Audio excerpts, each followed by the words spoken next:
बोलिए भागवत भगवान की जय, वृंदावन धाम की जय, गौरी गोपाल भगवान की जय। आए हुए सभी भक्तों को जय श्रीमन नारायण, जय श्री कृष्णा, राधे राधे, जय गौरी गोपाल।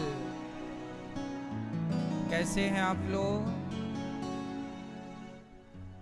आप सब अच्छे रहें, स्वस्थ और सुखी रहें, यही भगवान जी से मंगल कामना है। सब लोग बैठ जाइए।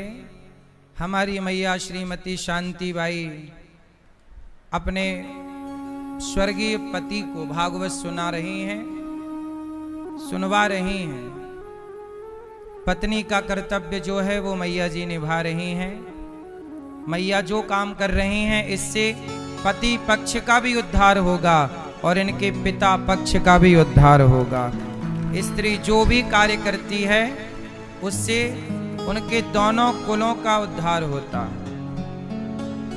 इसलिए जीवन में पुण्य करते रहना चाहिए। पुण्य सबको करना चाहिए।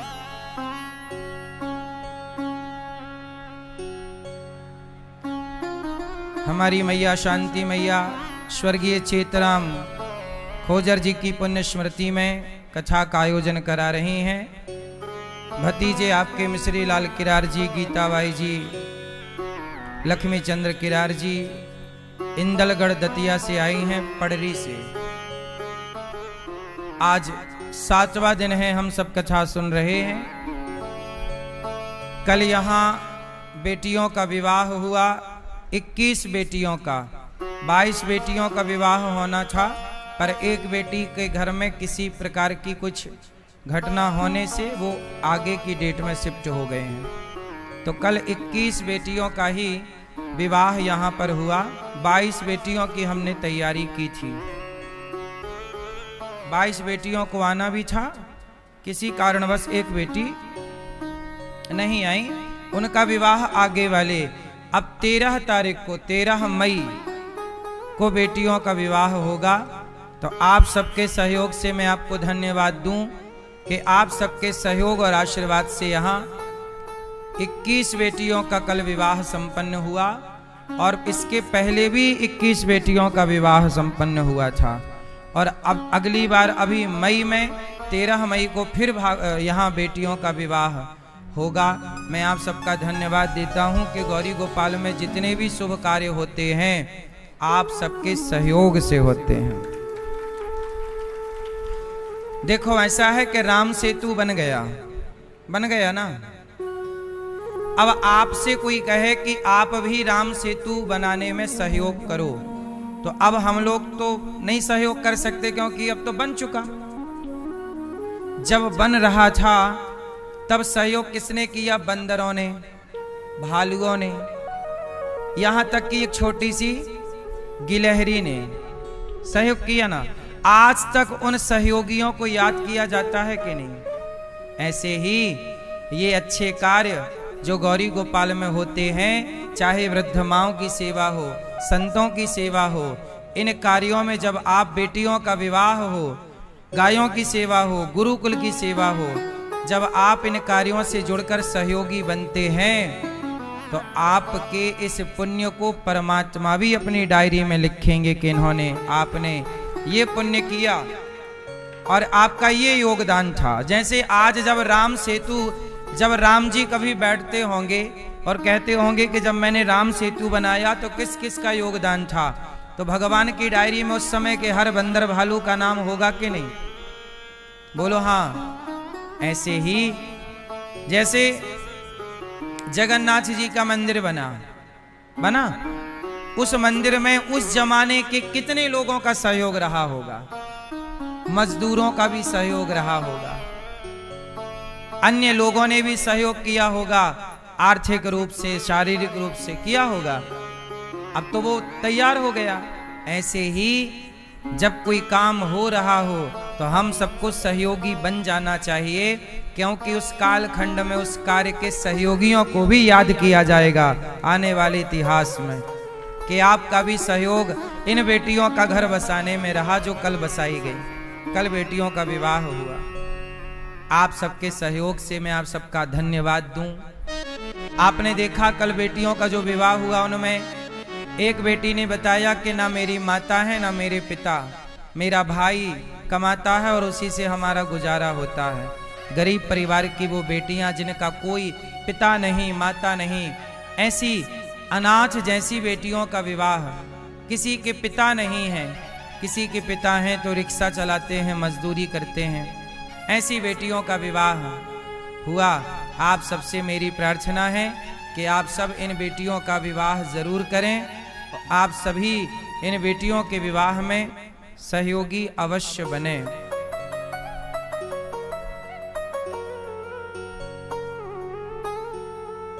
भगवान की कथा हमें यही तो सिखाती है कि हम मानव जाति की सेवा करें। हम मानव जाति की क्या करें? क्या करें? सेवा।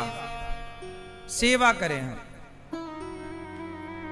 हमने सेवा करनी सीखी है और आपको निवेदन किया है कि आप भी सीखिए। कल आपने कथा में सुना कि भगवान वृंदावन से गोपियों को ये कहकर चले गए कि मैं जल्दी से आऊंगा, मैं जल्दी से आऊंगा, कह करके भगवान चले गए। 2 दिन का कह के भगवान चले गए। अच्छा, भगवान क्यों गए? इसलिए गए क्योंकि समाज को ये बताना था कि गोपियां हमसे कितना प्रेम करती हैं। अच्छा, एक बात जरा समझो। राम जी वनवास गए और राम जी से प्रेम भरत जी ने किया। अच्छा, भरत जी राम जी से प्रेम करते हैं कि नहीं? जोर से, जोर से। ये बात कब पता लगी कि भरत जी राम से इतना प्रेम करते हैं? जरा सोचो, राम वनवास ना जाते तो क्या दुनिया को पता लगता कि भरत जी इतना प्रेम करते हैं? बताओ। राम वनवास गए और भरत जी राम से मिलने चित्रकूट गए और भरत जी राम के लिए रोए, तब ना समाज को पता लगा कि भरत जी के अंदर इतना प्रेम है। वनवास ना गए होते, मतलब राम का भरत जी से वियोग ना होता तो प्रेम प्रकट ही ना होता। इसलिए भक्त और भगवान का वियोग इसलिए रहता है कि उस वियोग में प्रेम प्रकट हो। और जब प्रेम प्रकट होगा तो जब भरत जी का प्रेम प्रबल हुआ तो राम जी भरत जी के लिए 14 साल बाद लौट कर गए। अच्छा, एक बात बताओ, राम जी 14 साल के वनवास में आए, 14 साल वनवास में रहे और राम जी वापस गए, तो सबसे पहले राम जी अयोध्या गए कि भरत जी के पास गए? किसके पास गए? और मैं आपको एक बात और बताऊं, यदि भरत जी ना होते और इतना प्रेम ना होता तो 14 साल क्या, सारी जिंदगी राम जी वनवास में ही रहते, वापस कभी अयोध्या ना जाते।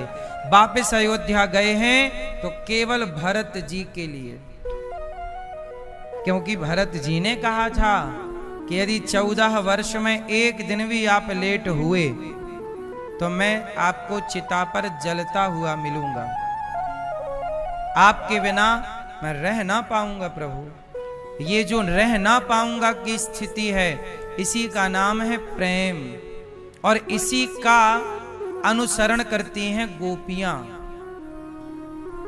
भगवान से प्रेम क्या है?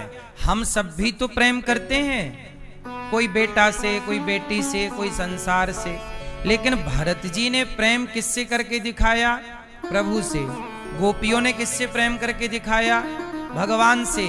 आपको भी ये मैसेज मिला, हमको भी ये मैसेज मिला कि भगवान से ऐसे प्रेम करोगे तब हमारी भक्ति सार्थक होगी, तब हमारी उपासना सार्थक होगी, तब हमारी पूजा सार्थक होगी। यदि हम प्रेम ना करें तो हमारा कुछ भी सार्थक नहीं। इसलिए मूल में प्रेम है। मूल में क्या है? प्रेम। इसलिए कहता हूं कि भगवान कोई औपचारिकता का सब्जेक्ट नहीं है, भगवान प्रेम का सब्जेक्ट है। राम ही केवल प्रेम प्यारा, भगवान प्रेम, मोहन प्रेम बिना नहीं मिलते, चाहे कर लो कोटि उपाय। बिना प्रेम के भगवान किसी को नहीं मिलते, ना आपको ना हमें। मीराबाई ने भगवान से क्या किया? क्या किया? हाँ, जो प्रेम गली में आए नहीं, प्रियतम का ठिकाना, क्या जाने जिसने कभी प्रेम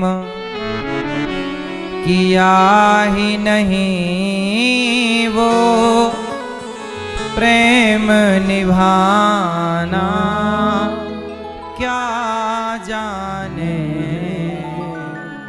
मैया जिसने कभी प्रेम किया ही नहीं, वो प्रेम निभाना क्या जाने।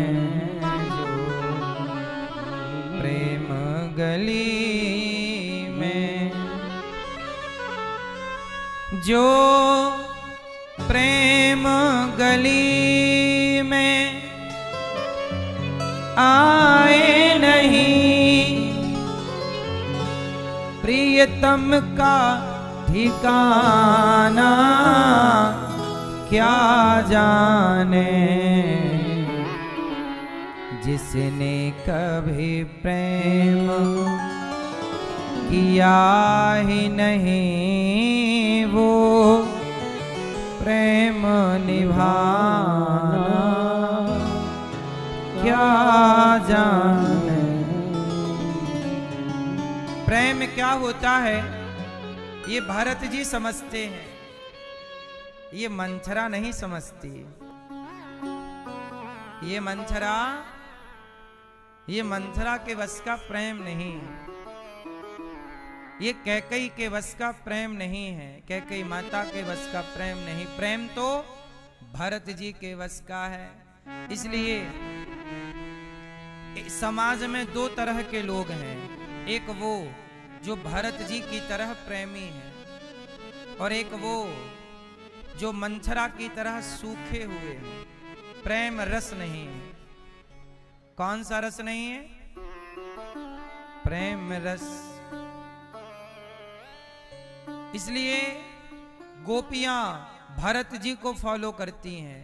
गोपियां कहती हैं जैसे भरत जी राम के लिए तड़पते और रोते रहे, हम भी प्रभु के लिए तड़पती और रोती रहेंगी।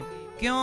गोपियों से कहा चली जाओ, मिल लो गोपियों, मथुरा में कृष्ण है, चली जाओ। गोपियां बोली नहीं, मिलेंगे तो प्रेम कम हो जाएगा, मिलेंगे तो प्रेम। अच्छा ये बताओ, मिलने से प्रेम बढ़ता है कि घटता है? जोर से हैं? मिलने से प्रेम घटता है कि बढ़ता है? जोर से, जोर से, जोर से। बढ़ता है। जब आपकी शादी हुई, पहली बार पत्नी मिली, तो प्रेम की मात्रा अधिक है।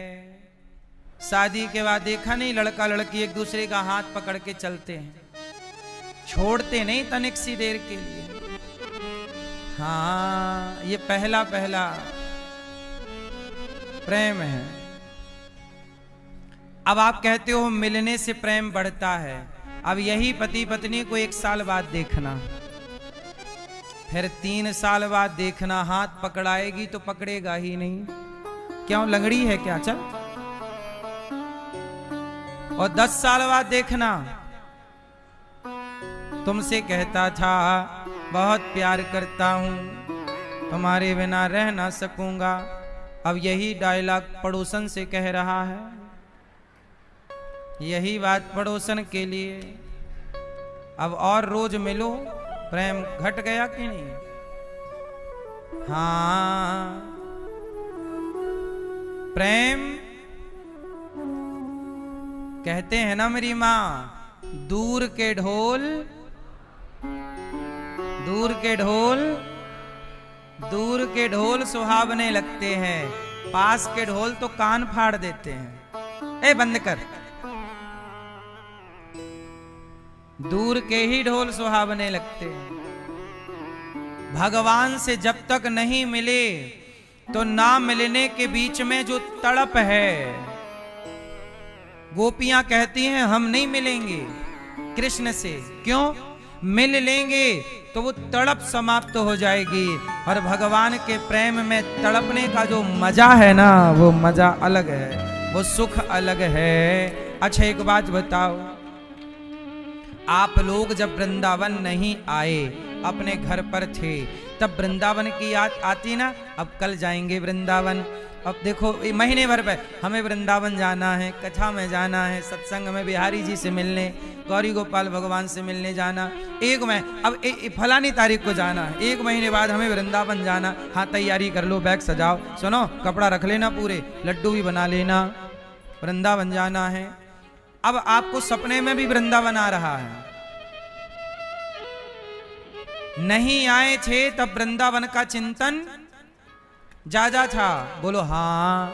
अब 1 हफ्ते बचे, अब 1 हफ्ते बाद जाएंगे, फिर 5 दिन बचे, 5 दिन बाद वृंदावन, फिर 2 दिन बचे, अरे 2 दिन बाद वृंदावन जाना। अच्छा आज शाम की ट्रेन है वृंदावन जाने की। अब तो बड़े खुशी से वृंदावन। जब नहीं आए तब वृंदावन का चिंतन ज्यादा था, तब बिहारी जी का चिंतन ज्यादा था। और आ गए तो यहां आते ही घर का चिंतन स्टार्ट हो गया। ताला लगा के आई हूं कि नहीं? क्यों बेटा तुमने खा लिया? यहां रह के फोन लगा, हाँ हाँ खा लिया, हाँ हाँ हाँ हाँ हम आ जाएंगे, हाँ 2 दिन बाद आ जाएंगे, हाँ चिंता ना करो। हाँ अच्छा पोता नहीं सो रहा हमारे में ना? अच्छा हम आएंगे सुलाएंगे। जब घर पे थे तब चिंतन किसका था? भगवान का। और भगवान के पास आए तो चिंतन किसका हुआ? भगवान से दूर रहने में भगवान का चिंतन ज्यादा है, पास आने के बाद जगत का चिंतन स्टार्ट। इसलिए गोपियां कहती हैं हम दूर रहेंगे, इसलिए हम नहीं जाएंगी मिलने। भगवान का चिंतन अधिक कब होता है? ये बात जो हम बोल रहे हैं सही है कि गलत है? आप गलत भी कह सकते हैं इसे, क्योंकि ये तो मैं अपना अनुभव आपको बता रहा हूं जीवन का, कि अनुभव ऐसा है, लोगों को देखकर ऐसा लगता है कि दूर से ज्यादा स्मरण होता है। सही है? पास आ जाने के बाद प्रेम कम होता है। वो कहते हैं ना ज्यादा मिठास में क्या पड़ जाते हैं? ज्यादा मिठास में कीड़े पड़ जाते हैं। अब देख लो ना, उदाहरण से देखो, लक्ष्मण जी राम के पास हैं और भरत जी राम से जोर से दूर हैं। अब जब प्रेम की बात आएगी तो लक्ष्मण जी को याद किया जाएगा कि भरत जी को? जोर से भरत जी को। क्यों? जबकि पास तो लक्ष्मण जी हैं, जबकि पास तो लक्ष्मण जी हैं। एक पास है और एक दूर है। दूर वाला पास वाले को तो आंसू, लक्ष्मण जी थोड़ी रोएंगे राम के लिए। राम के लिए 14 साल कौन रोया? लक्ष्मण जी के भरत जी। क्यों रोए? क्यों रोए? क्योंकि दूर थे तो चिंतन ज्यादा था। लक्ष्मण जी भी 14 साल सोए नहीं। ये नहीं कि लक्ष्मण जी भी सो गए, राम को भुला गए ना, राम के लिए जागते रहे, राम को देखते रहे। लेकिन जब देख ही रहे हैं तो रोएंगे क्यों? जो चीज पास में है उसके लिए थोड़ी रोया जाता है। जो चीज दूर है और पास की चीज का चिंतन तो है, पर तराजू में रख के जब तौला जाएगा तो दूर वाले का चिंतन ज्यादा मजबूत दिखेगा। पास वाले का चिंतन मजबूत है पर उतना नहीं। इसलिए प्रेम के अवतार भरत जी हैं और सेवा की प्रतिमूर्ति लक्ष्मण जी हैं। लक्ष्मण जी सेवक हैं और भरत जी प्रेमी। समझ में आई? इसलिए आपको क्या बनना है? लक्ष्मण जी के भरत जी? क्या? अच्छा, क्या बनने में ज्यादा फायदा है? जोर से क्या बनने में है? हाँ, प्रेम कैसा हो? हे प्रभु, जब भी हमें प्रेम दीजिए तो भरत जी जैसा प्रेम। अच्छा बताओ, भरत जी से भी अधिक श्रेष्ठ प्रेम किसका है? किसका है? अच्छा, एक तराजू में भरत जी को और एक तराजू में लक्ष्मण जी को रखा जाए तो बताओ किसका पलड़ा भारी होगा? जोर से। भरत जी का। बिल्कुल सही कहा। लक्ष्मण जी भी श्रेष्ठ हैं और भरत जी का प्रेम अधिक है। ठीक है, अब एक तराजू में भरत जी को और दूसरी तराजू में हनुमान जी को रखा जाए तो बताओ किसका पलड़ा भारी होगा? किसका है? हाँ, हनुमान सम नहीं बड़ भागी, नहीं को राम चरण अनुरागी। ये तुलसीदास जी कह रहे हैं। हनुमान सम नहीं बड़, हनुमान जी जैसा बड़भागी कोई नहीं। क्यों? अच्छा, आपने कह तो दिया कि भरत जी का पलड़ा कमजोर है और हनुमान जी का पलड़ा भाई, कह तो दिया। अब सिद्ध करो कैसे? कैसे सिद्ध करोगे? भरत जी का प्रेम हनुमान जी से कम कैसे है? सिद्ध करो। चलो करो सिद्ध, कह दिया है आपने, सिद्ध करके बताओ। हाँ हाँ मैया बोलो, कैसे करोगी सिद्ध? लिखवाओ। हाँ हाँ बोलो मैया, क्या लिखूं? कैसे सिद्ध होगा कि भरत जी का पलड़ा भारी है कि हनुमान जी का? आपने कह दिया हनुमान जी का, तो कहो कैसे, किस आधार पे आपने कहा? सबूत क्या है? प्रमाण। भाई आपने कहा है कि हनुमान जी का पलड़ा भारी, तो कोई प्रमाण तो होगा ना आपके पास। प्रमाण दीजिए। चलिए, हैं? सीना भरत जी फाड़ते तो ना मिलते राम जी क्या? वो तो भरत जी ने फाड़ा ही नहीं।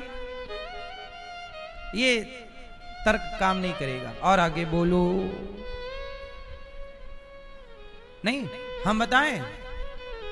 किस किस को बताऊं? सुनो, भरत जी और हनुमान जी में अंतर क्या है? भरत जी और हनुमान जी में इतना सा अंतर है कि भरत जी राम से क्या मांगते हैं? क्या मांगते हैं? क्या मांगते हैं? हाँ, शीश पे खड़ाऊं, शीश पे खड़ाऊं और अखियों में पानी, राम भक्त ले चला रे राम की निशानी। भरत जी ने क्या मांगा? अच्छा एक बात बताओ, आप जंगल में हो और वहां जाएं हम और आपसे कहें कि अपनी चप्पल हमें दे दो, और आप दे देंगे तो आप हो जाएंगे नंगे पांव। तो नंगे पांव चलेंगे तो सुख मिलेगा कि दुख? बताओ, बोलो। तो भरत जी को तो चरण पादुका मिल गई, लेकिन उसके बदले राम जी को नंगे पांव होना पड़ा। एक बात तो यहां पर यह है। दूसरा सुनना, राम जी नंगे पांव नहीं हुए। राम जी ने भरत जी के लिए चरण पादुका का अवतार धारण कर लिया। ऐसा संत जन कहते हैं कि राम जी क्या बन गए? राम ही अवतार ले लिए चरण पादुका का। एक तो ये भाव है। लेकिन एक तरफ देखिएगा, भरत जी ने चरण पादुका मांग ली, और हनुमान जी ने क्या किया? जब हनुमान जी पहली बार राम से मिले तो राम जी को देखा कैसे? कठिन भूमि कोमल पदगामी। हनुमान जी ने कहा, प्रभु आपके चरण बड़े कोमल हैं, भूमि बड़ी कठोर है, नंगे पांव घूम रहे हैं आप। मतलब राम जी जब हनुमान जी से मिले उस समय राम जी नंगे पांव थे। तो राम जी के चरण देखकर हनुमान जी बोले, प्रभु आपके चरण बड़े कोमल हैं, ये भूमि बड़ी कठोर है, आप कहां नंगे पांव जा रहे हैं? ऐसा करिए, आप मेरे कंधे पर बैठ जाइए। तो हनुमान जी ने राम के चरणों की सेवा ऐसे की कि उसके बाद राम लक्ष्मण को हनुमान जी पैदल नहीं चलने दिए। अब नहीं चलोगे प्रभु आप पैदल, आप आज से इस कंधे पर चलोगे। एक कंधे पर लक्ष्मण जी को और एक कंधे पर, और चले हनुमान जी। इसी बात को तुलसीदास जी लिख रहे हैं, हनुमान सम नहीं बड़ भागी, नहीं को राम चरण अनुरागी। हनुमान जी ने राम के चरणों की चिंता की, राम के चरणों में बैठे हैं और राम के चरणों से प्रेम है। इसलिए भरत जी सबसे श्रेष्ठ हैं। लेकिन भरत जी और हनुमान जी को तौल कर देखोगे तो भरत जी से ज्यादा चिंता राम के चरणों की किसी को हुई तो श्री हनुमान जी को हुई। इसलिए हनुमान जी का पलड़ा भारी है। इसलिए कहता हूं, हनुमान जी सदा राम के चरणों में बैठते हैं। और आज के जमाने में लोग चरणों में नहीं रहना चाहते। दुर्योधन को देखो ना, भगवान कृष्ण लेटे थे तो दुर्योधन को मांगने जाना था कृष्ण से। एक तरफ कृष्ण और दूसरी तरफ कृष्ण की नारायणी सेना। तो दुर्योधन गया और भगवान सो रहे थे तो सिर के पास जाकर खड़ा हो गया, खोपड़ी के पास। फिर अर्जुन जी गए तो अर्जुन कहां खड़े हो गए? भगवान कृष्ण के। अच्छा ये बताओ, जो व्यक्ति आपके सिर के पास खड़ा हो और जो व्यक्ति आपके चरणों में हो, चरणों के पास खड़ा हो, तो पहले नजर किस पर पड़ेगी? आप लेटे हैं, मान लो आप लेटे हैं और कोई चरणों के पास खड़ा है और कोई सिर के पास खड़ा है, पहली नजर किस पर पड़ेगी? हाँ, भगवान की नजर सदा उस पर रहती है जो चरणों से जुड़ा रहता है। इसलिए आप लोगों ने कुछ भक्तों को देखा होगा, जैसे आप लोग भगवान के सिर पर पुष्प चढ़ाते हो। आप लोग भी तो भगवान के सिर पे ही खड़े हो। आपको भी भगवान के चरणों से थोड़ी मतलब है। आप बताओ, भगवान के पुष्प कहां चढ़ाते हो? आप फूल लेंगे और भगवान के मुंह पे मारेंगे। अरे पुष्प कभी मुख में नहीं चढ़ाए जाते। पुष्प कभी मुख में नहीं चढ़ते। मुख में पुष्प चढ़ता है? पुष्प हमेशा चरणों में चढ़ता है। भगवान के चरणों में पुष्प अर्पण किए जाते हैं। लेकिन आज के लोग चरणों में नहीं, सीधा भगवान के ऊपर मुंह पे फेंकेंगे पुष्प, और भगवान मिल जाएंगे तो ऊपर से चढ़ाएंगे, ऊपर से फूल, चरणों में नहीं, ऊपर। बोलो हाँ, आप भी दुर्योधन टाइप की बुद्धि रखते हैं कुछ लोग। दुर्योधन भी खोपड़ी पे चढ़ता है, सिर पे, इसलिए नजर नहीं हो उस पर। नजर भगवान की सदा उस पर होगी जो भगवान के। इसलिए राम के मंदिर में देखिएगा हनुमान जी सदा हाथ जोड़कर चरणों में बैठे हैं। कैसे बैठे हैं हनुमान जी? कैसे बैठे हैं जरा बताओ? हाथ कैसे जोड़े हैं? और ऐसे नहीं, थोड़ा सा सिर झुकाए हैं हनुमान जी, ऐसे। इतने बड़े हनुमान जी,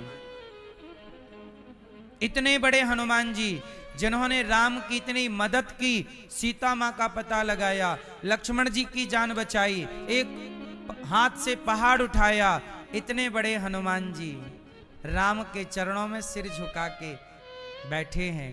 इतनी सरलता, इतनी नम्रता आज आप में हो जाए तो आप पर भी कृपा की दृष्टि स्टार्ट हो जाए।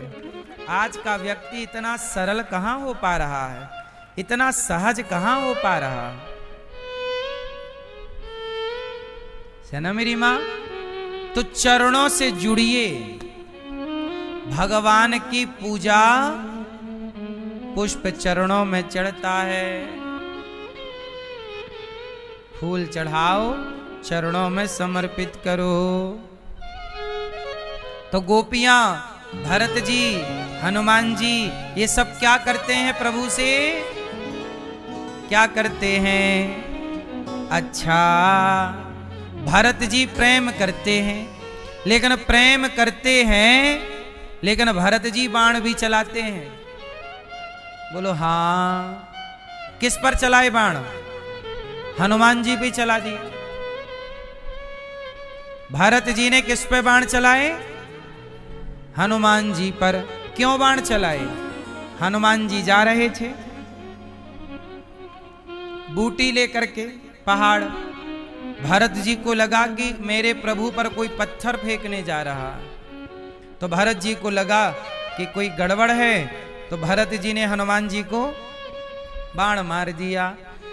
भरत जी प्रेमी तो हैं पर धनुष चलाना जानते हैं। आजकल आप लोग भगवान के भक्त हो जाओ तो भक्त होने के बाद आप लोग सबसे पहले अपने आप को अकर्मण्य बना लेते हैं, हम कुछ नहीं करेंगे। आजकल भक्ति का मतलब कुछ लोगों ने ये समझ लिया है कि हम कैसे हो जाएंगे, हम तो भक्त हैं, हम कुछ नहीं करेंगे। नहीं, कुछ ना करने के लिए किसने बोला है? सब कुछ करो। सब कुछ मतलब जो कार्य करने के योग्य हैं। भरत जैसा प्रेमी कौन होगा? पर देखो बाण भी चला रहे हैं, हनुमान जी को गिरा दिया, बाद में अपने बाण में बिठा के भेज भी दिया।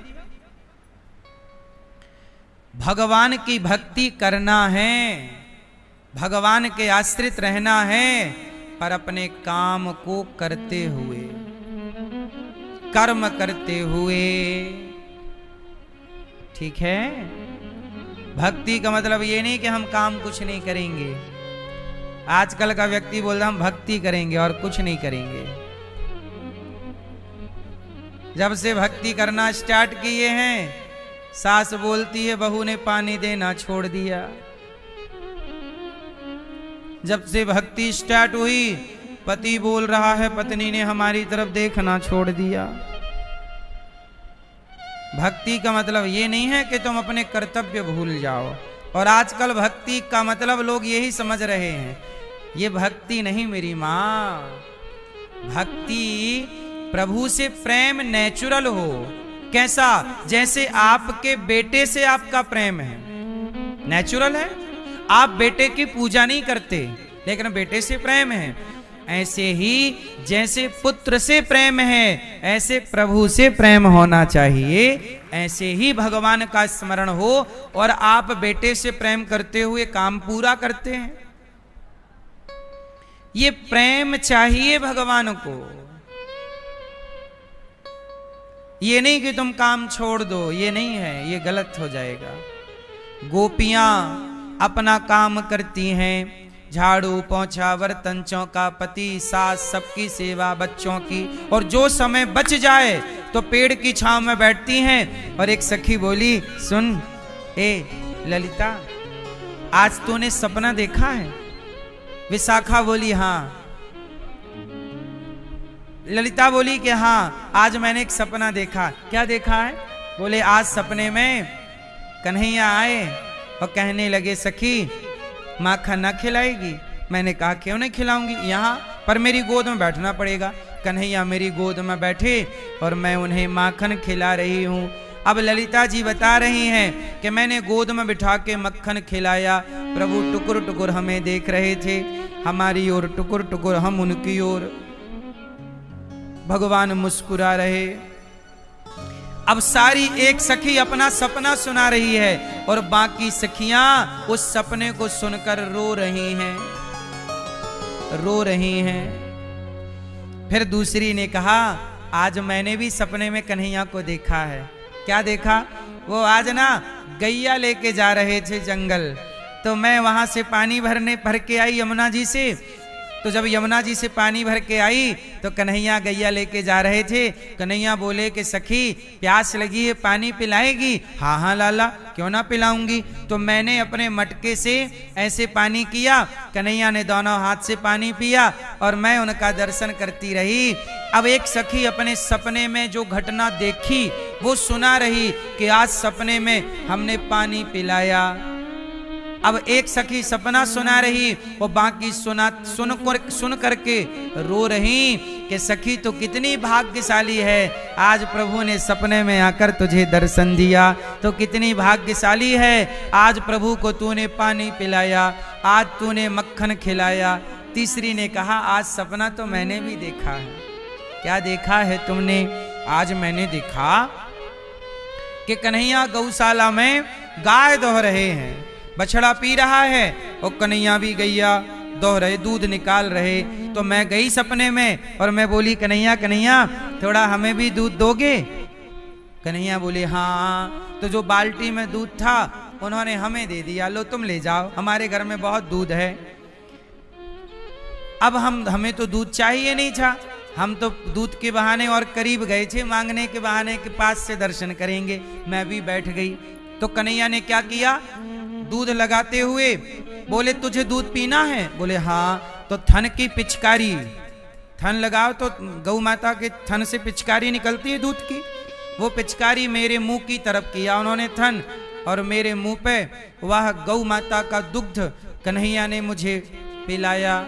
मैं कन्हैया का उस प्रसाद को, दुग्ध के प्रसाद को पी रही और कन्हैया खिलखिला के हंस रहे। फिर उन्होंने पूरे मुंह पे मेरे गौ माता के दुग्ध से मुझे पूरा गीला कर दिया। मैंने ये सपना देखा।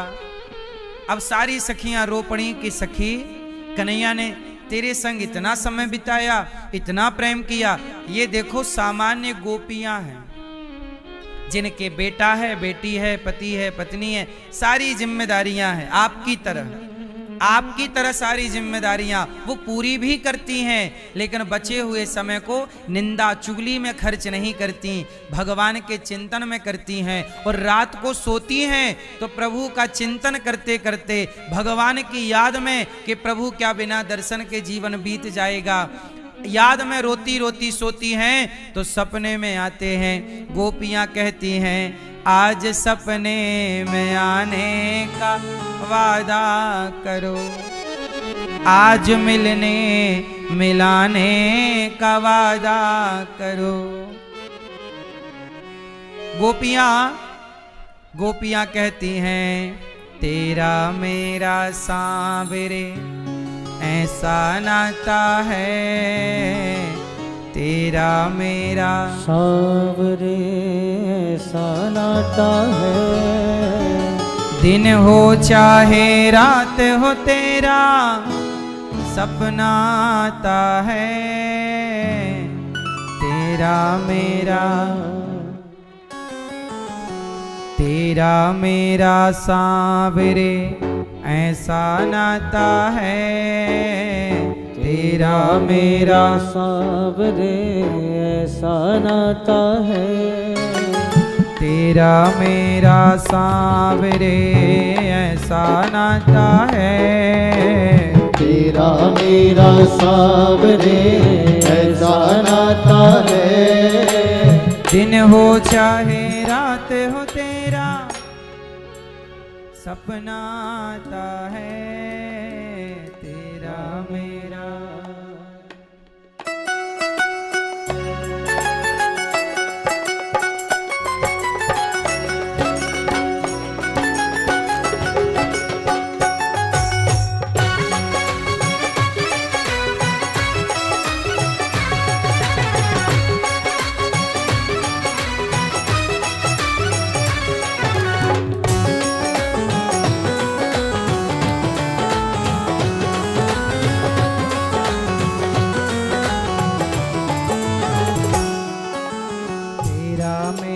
सांवरे ऐसा नाता है, तेरा मेरा सांवरे ऐसा नाता है, तेरा मेरा सांवरे ऐसा नाता है, तेरा मेरा सांवरे ऐसा नाता है। दिन हो चाहे रात हो तेरा सपना आता है, दिन हो चाहे रात हो तेरा सपना आता है, तेरा मेरा सांवरे ऐसा नाता है, तेरा मेरा सांवरे ऐसा नाता है। दिन हो चाहे रात हो तेरा सपना आता है, दिन हो चाहे रात हो तेरा सपना आता है, तेरा मेरा। हे हरि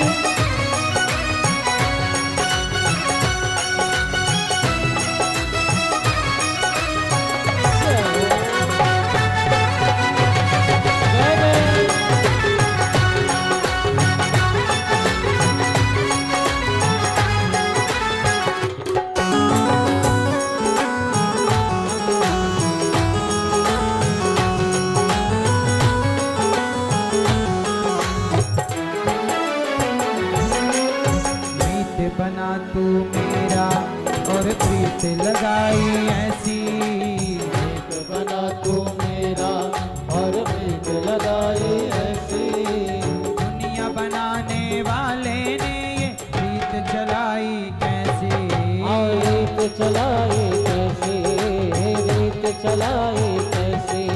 हे कन्हैया मीत बना तू मेरा, मीत बना तू मेरा और प्रीत लगाई ऐसी, दुनिया बनाने वाले ने ये रीत चलाई कैसी, रीत चलाई कैसी, रीत चलाई कैसी। ना जाने तू कैसा कैसा खेल रचाता है, ना जाने तू कैसा कैसा खेल रचाता है, दिन हो चाहे रात हो तेरा सपना आता है, दिन हो चाहे रात हो तेरा सपना आता है, तेरा मेरा।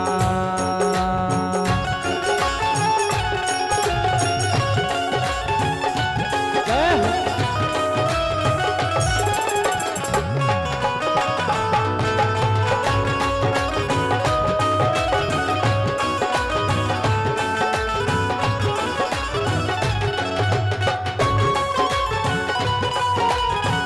हे हरि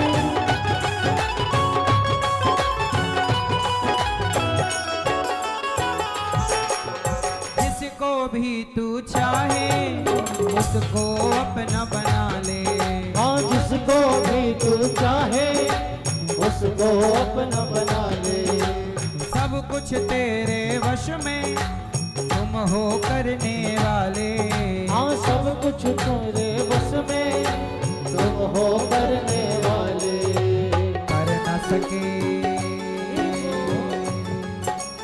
कर न सके कोई भी तो वो करके दिखाता है। कर न सके कोई वो करके दिखाता है। कर न सके कोई भी तो वो करके दिखाता है। कर न सके कोई भी तो वो करके दिखाता है। तेरा मेरा दिन हो चाहे रात हो तेरा सपना आता है। हाँ दिन हो चाहे रात हो तेरा सपना आता है। तेरा मेरा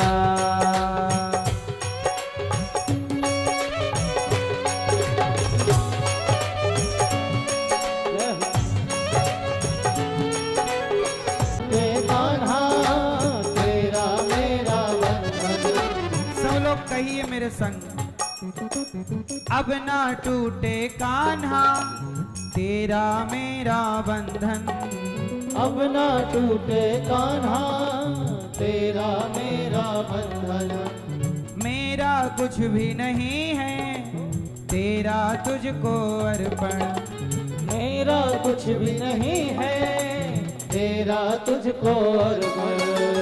बनवारी गिरधारी गिरधारी गिरधारी इस दिल को केवल तू ही भाता है। गिरधारी इस दिल को बस वो ही भाता है। दिन हो चाहे रात हो तेरा सपना आता है।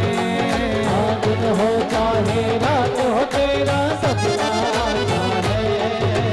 तेरा मेरा सांवरे ऐसा नाता है।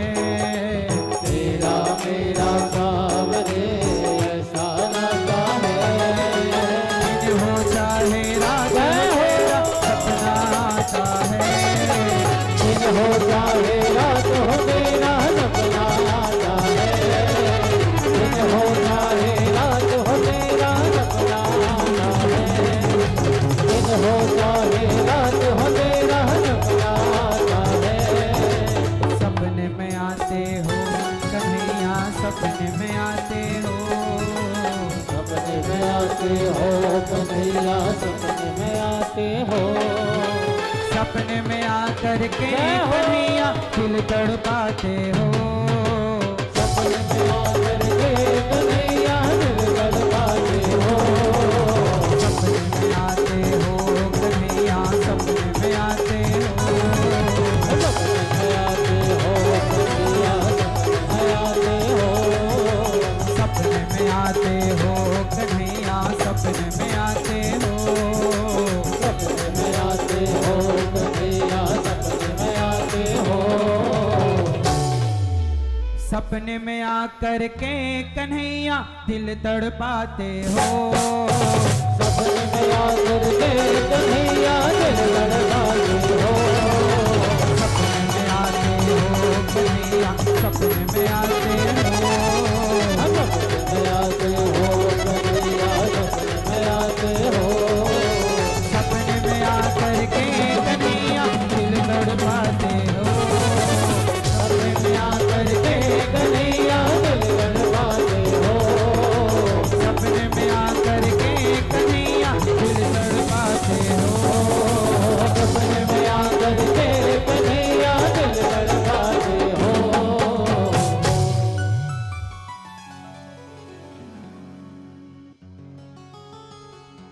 अब ना टूटे कान्हा अब ना टूटे कान्हा ये तेरा मेरा बंधन। मेरा कुछ भी नहीं है तेरा तुझको अर्पण। गिरधारी इस दिल को केवल तू ही भाता है। गिरधारी इस दिल को केवल तू ही भाता है। दिन हो चाहे रात हो तेरा सपना आता है। तेरा मेरा सांवरे ऐसा नाता है, दिन हो चाहे रात हो तेरा सपना आता है। गोपियां सपना सुना रही हैं। सारी सखियों ने मिलकर राधा रानी से कहा कि राधा तुमने कौन सा सपना देखा है। राधा रानी ने कहा तुम सब कितनी भाग्यशाली हो कि सपना तुम्हें नींद आ जाती है, तुम नींद में प्रभु का दर्शन कर लेती हो। मैं तो ऐसी हूँ कि मुझे नींद ही नहीं आती, और जब नींद नहीं आएगी तो सपना कैसे आएगा। भगवान के लिए बस गोपियां रोती हैं। 2 दिन का कह कर गए हैं, इंतजार है बस प्रभु का, आँखों को इंतजार है। सरकार आपका आँखों को इंतजार है। सरकार आपका ना जाने होगा कब हमें दीदार आपका। आँखों को इंतजार है, सरकार आपका।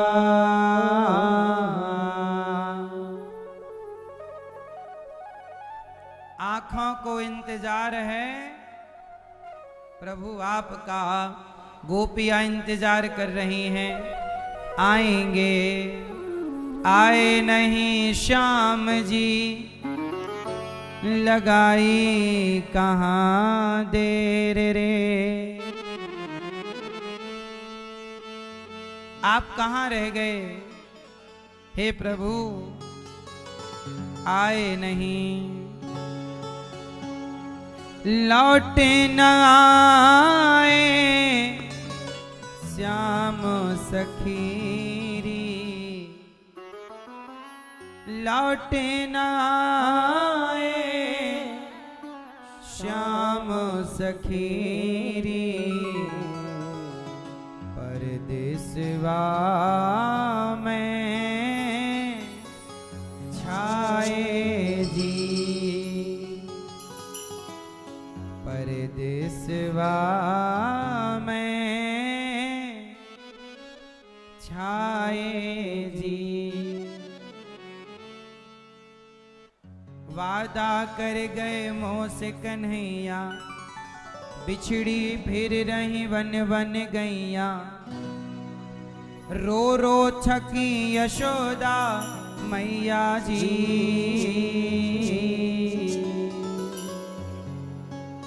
नैनन आंसुआ टपक रहे हैं। नैनन आंसुआ टपक रहे हैं। कब लोगैल निहारों जी, कब लोगैल निहारों जी। गोपियां कह रही हैं, कह कर गए थे आऊंगा, आज तक नहीं आए। गोपियां रो रही हैं, आंखों को इंतजार है कब आएंगे कन्हैया। तभी गोपियां कह रही कब आएंगे, तभी एक रथ आता हुआ दिखाई पड़ा मथुरा से वृंदावन की तरफ। गोपियों को लगा आ गए हमारे कन्हैया आ गए। अब तो गोपियां गईं, रथ को घेर कर खड़ी हो गईं। वही रथ था जिस रथ पर कन्हैया गए थे, आज वही रथ आया है। गोपियों को लगा हमारे कन्हैया आ गए। अब तो गोपियां बहुत खुश हो गई। देखो कहा था हमने हमारा कन्हैया आएगा आएगा। रथ को रोका तो अंदर से उद्धव जी निकले तो गोपियों ने कहा उद्धव जी ने कहा आपने हमारा रथ क्यों रोका? गोपियां बोली हमारे कृष्ण कहाँ हैं? उद्धव जी बोले कृष्ण तो नहीं आए, उन्होंने हमें भेजा है आप सबके लिए, नहीं आए।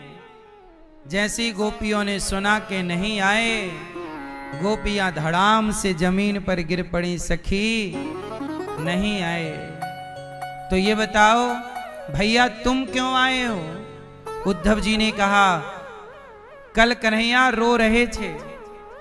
अच्छा किसके लिए? बोले वृंदावन में हमारी गोपियां हैं, मैया हैं, उनके लिए रो रहे थे। अब तुम बताओ कि कन्हैया की गोपियां कौन हैं? सारी गोपियां जो बेहोश सी पड़ी थी सब उठकर बैठ गईं। बोले कन्हैया रो रहे थे? बोले हाँ बहुत रो रहे थे। अच्छा एक सखी ने दूसरी सखी के आंसू पहुंचते हुए कहा सखी कम से कम कन्हैया हमें याद तो रखे हैं, नहीं आए कोई बात नहीं, कम से कम वो हमें भुलाए तो नहीं। गोपियां बोली ये बताओ हमारे प्रभु क्यों नहीं आए? क्या वो हमें भूल गए? क्या वो हमें दर्शन देना नहीं चाहते? क्या हमसे कोई अपराध हो गया? हमें छोड़कर क्यों चले गए? उद्धव जी बोले वो आना तो चाहते थे पर उन्होंने मुझे भेज दिया और ये आपके लिए पत्र भेजा है। और जैसे ही पत्र गोपियों ने उद्धव जी से लिया, एक सखी ने, दूसरी सखी ने, तीसरी ने वो पत्र फटाफट छीना, टुकड़े टुकड़े हो गए उस पत्र के। उद्धव जी बोले पढ़ तो लेती कम से कम के लिखा क्या है? गोपियां बोली उद्धव जी हमने कृष्ण को पढ़ रखा है, उसके पत्र को पढ़ने की जरूरत नहीं। गोपियां बोली उद्धव जी आप क्यों आए हो? बोले हम आपको ज्ञान देने आए हैं। तब गोपियों ने कहा हम प्रेम दीवानी हैं, वो प्रेम दीवाना, ऐ उद्धव हमें ज्ञान की पोथी न सुनाना। क्यों? हम प्रेम दीवानी हैं, वो प्रेम दीवाना। अच्छा तुम प्रेम दीवानी हो तो रोती क्यों हो? तब गोपियों ने कहा तन मन जीवन श्याम का। उद्धव आप कहते हो तुम क्यों रोती हो? हम हैं कहाँ? हमारा तो तन मन किसका है? हम ये कहते ही नहीं कि ये तन हमारा, ये मन हमारा। आप कहते हो हमारा मन भटकता है, गोपियां कहती हैं हमारा तो मन है ही नहीं। कहाँ गया तुम्हारा मन? उद्धव एक हतो वो गयो श्याम संग, को आराधे ईस। उद्धव मन न भये 10 20, उद्धव मन ना भये 10 20। उद्धव जी हमारा एक मन था, वो भी कन्हैया लेकर चले गए। हम बिना मन की हैं।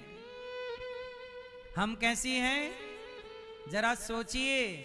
आप लोग कहते हो हमारा मन भटकता है और गोपियां कहती हैं अरे मन तो हमारा तब भटकेगा जब हमारे पास होगा। हमारा मन किसके पास है? मतलब जरा सोचिए कि जब मन ही कृष्ण के पास है तो स्मरण अहरनिश किसका है? क्या हम लोग इस तरह का स्मरण कर पा रहे हैं? गोपियां ऐसा स्मरण करके आपको और हमें बता रही हैं कि भक्ति ऐसी हो। तन मन जीवन श्याम का, श्याम हमारा काम। राम राम मैं रम रहा, वो मत वाला श्याम।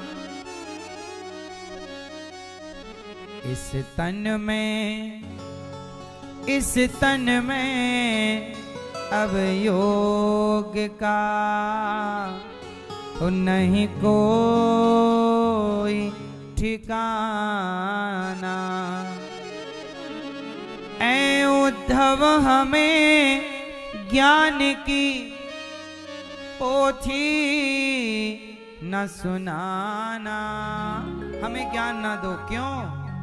हम प्रेम दीवानी हैं, वो प्रेम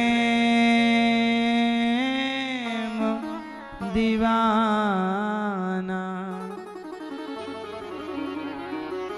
उद्धव जी बोले चलो हमने आपको पत्र दिया कन्हैया का, अब आप भी हमें कुछ दो ताकि हम कन्हैया को दिखाकर बता सकें कि हम गए थे, वरना क्या सबूत रहेगा कि हम आपसे मिलकर आए। तब गोपियों ने उद्धव जी को क्या दिया जरा सुनिएगा।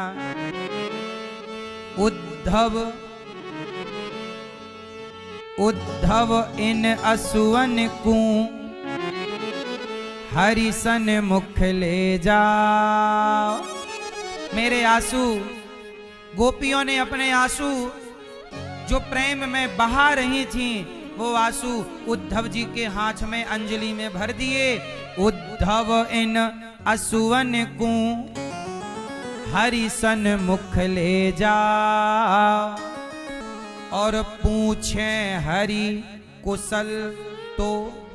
जब कन्हैया हमारी कुशल पूछें कि गोपियां कैसी हैं, उद्धव इन असुवन को हरिसन मुख ले जाओ। पूछे हरि कुशल तो चरणों में दियो चढ़ाओ। मेरे आंसू प्रभु के चरणों में चढ़ाकर कहना, कहियो जी, कहियो जी, इस प्रेम का यह तुच्छ सा नजराना। ऐ उद्धव हमें ज्ञान की पोथी न सुनाना। हम प्रेम दीवानी हैं, वो प्रेम दीवाना। गोपियां अपने आंसू दे रही हैं, जाओ चढ़ा दो। प्रेम में डोर से बंध रहा जीवन का संयोग, सुमिरन में डूबी रहे यही हमारा योग।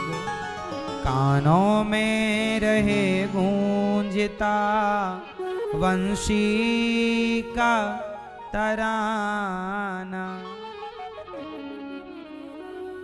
कानों में रहे गूंजता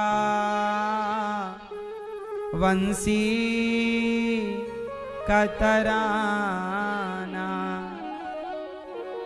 गोपियां कहती हैं हम, उद्धव जी बोले हम तुम्हें ज्ञान योग समझाएंगे। गोपियां बोली हम कृष्ण के प्रेम में डूबी रहती हैं, यही हमारा योग है। उद्धव जी आए समझाने, पर गोपियां तो प्रेमी। मेरी माँ, भगवान के लिए आंसू ना बहें, भगवान से प्रेम ना हो तो फिर जिंदगी बेकार ही समझो। पूजा भी बेकार है यदि पूजा में प्रेम ना हो।